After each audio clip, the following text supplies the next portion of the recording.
Bonjour à tous et bienvenue dans cette nouvelle vidéo. Je suis ravie de vous retrouver aujourd'hui pour un petit tuto. Voilà, je voulais vous faire le petit tuto sur les poires que je vous avais promis il y a un petit moment déjà. Donc je me suis dit que ce serait l'occasion de vous le faire. Sur Instagram, je vous avais posé la question à savoir si vous préfériez un tuto ou un tag pour ce dimanche. Et ça a été 58% pour le tuto. Donc que ceux qui ont voté tag ne s'inquiètent pas, je vous le ferai dans 2 semaines puisque la semaine prochaine ce sera coloriage terminé et haul.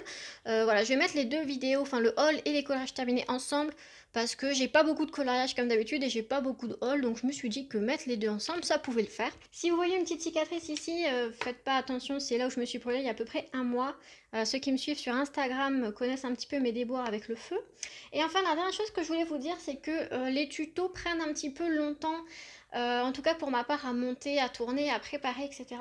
Parce que personnellement je prends pas mes tutos dans des livres tels que le Sans une texture ou les coloris special effects. Je sais que certaines personnes aiment bien reprendre les tutos et vous les montrer, donc grand bien leur fasse, mais moi c'est pas mon délire, donc je préfère vous créer moi-même les tutos. Donc c'est du 100% moi, donc c'est pour ça que les tutos ne sont pas parfaits. Là je vais vous montrer le tuto poire que je vous ai fait, donc c'est celui-ci. Je vais décaler un petit peu le crayon. Donc voilà, c'est pas du tout parfait, c'est un premier jet, c'est avec ce combo là que je fais mes poires et clairement il y a mieux, il y a plus réaliste, il y a mieux réalisé, il y a mieux estompé, je pense que voilà, on peut toujours s'améliorer. Mais voilà, comme j'ai pas du tout pris ça d'un livre ou quoi, c'est ma version à moi de la poire, libre à vous ou pas de l'aimer, de l'utiliser ou pas.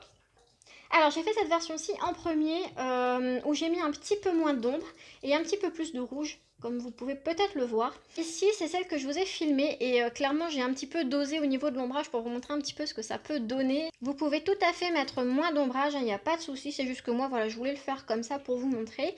Mais avec moins d'ombrage ça le fait aussi. Je vous ai fait le combo comme d'habitude dans les autres gammes, donc là c'est les luminances que j'ai utilisées, les teintes pour les polychromos et pour les Prismacolor que je mettrai bien évidemment en barre d'infos. Donc je pense que j'ai assez blablaté comme ça, on va passer tout de suite au tuto et je vous laisse avec la vidéo.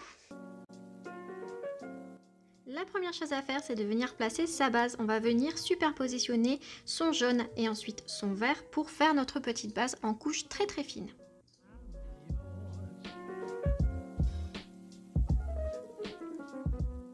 Et on vient délimiter ici sa zone de lumière.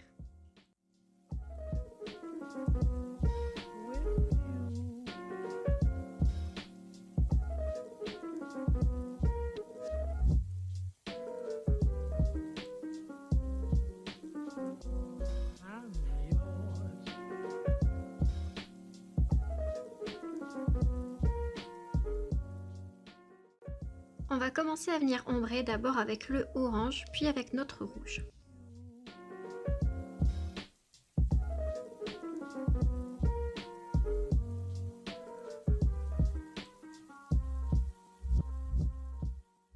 J'utilise ici le rouge en couche très très fine, mais vous pouvez appuyer un tout petit peu plus si vous souhaitez que votre poire ait l'air un petit peu plus mûr, si vous voyez ce que je veux dire.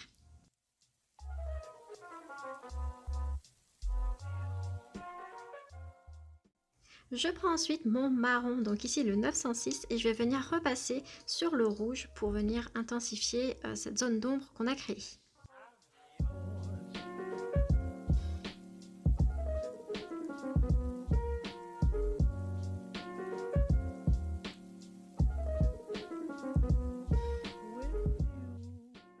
Je reprends mon orange que je viens repasser sur mon marron et je vais venir déborder un petit peu pour me rapprocher plus du centre de la poire, et je ferai exactement la même chose avec le jaune comme je vais vous montrer ensuite.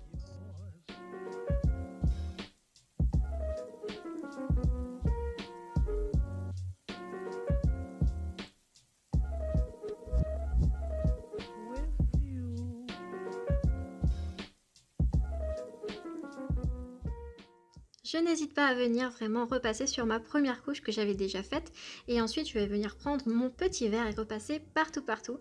Comme vous voyez, c'est vraiment du couche par couche. Si votre technique ce n'est pas le couche par couche, je pense que vous n'avez vraiment pas besoin de faire tout ça. Vous pouvez tout à fait faire votre technique en enlevant certaines couches.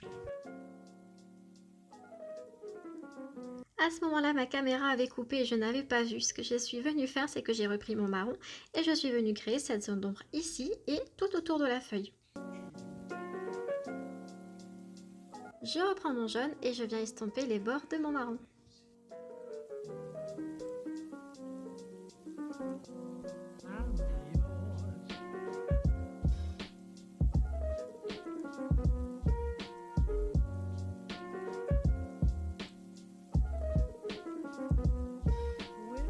Avec mon vert, je viens refermer cette zone de lumière un petit peu.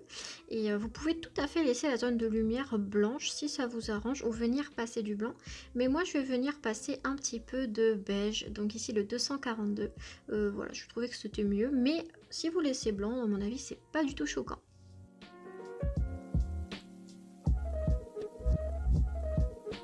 Comme le veut la loi du couche par couche, on vient passer une énième couche de vert. Donc on reprend son vert et on vient repasser partout.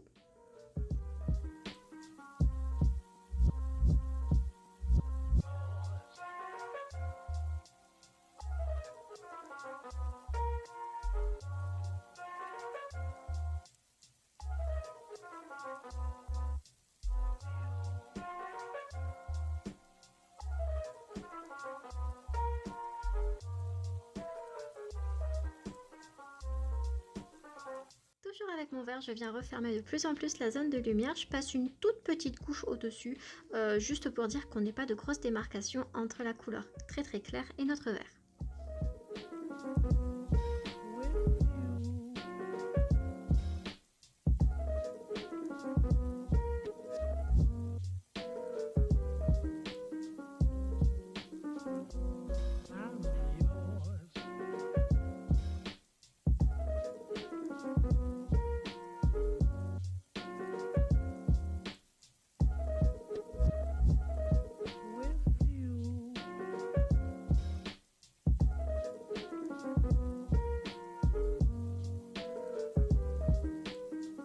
Tout à fait revenir avec votre marron et ombrer un petit peu tout ça, foncer un petit peu comme je suis en train de le faire, c'est pas du tout obligatoire.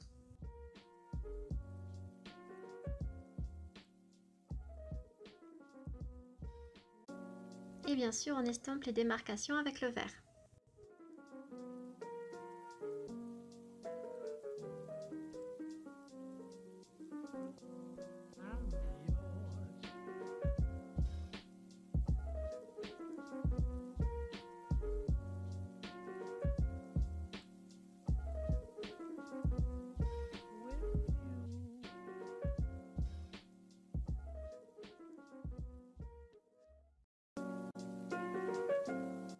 Dernière étape, toujours avec son crayon marron, on vient faire de tout petits points, c'est pas du tout obligatoire, mais c'est pour représenter un petit peu les taches qu'on retrouve sur les poires.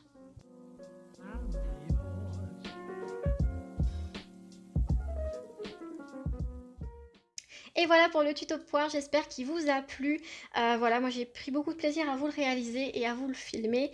Donc n'hésitez pas à me dire en commentaire ce que vous en pensez. Moi je vous retrouve dimanche prochain pour la vidéo coloriage terminé / haul. Voilà, j'espère que la vidéo sera pas trop longue pour la semaine prochaine. Je vous fais de très gros bisous, à dimanche prochain. Bye bye!